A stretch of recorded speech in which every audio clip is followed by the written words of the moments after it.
Hi everyone, this is Emmy. Today I'm going to give you a free pattern on how to knit this very easy Christmas stocking.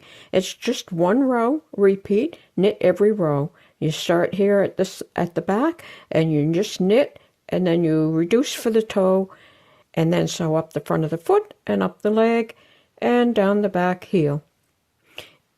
And then you can add a loop for hanging and you can use them plain like this.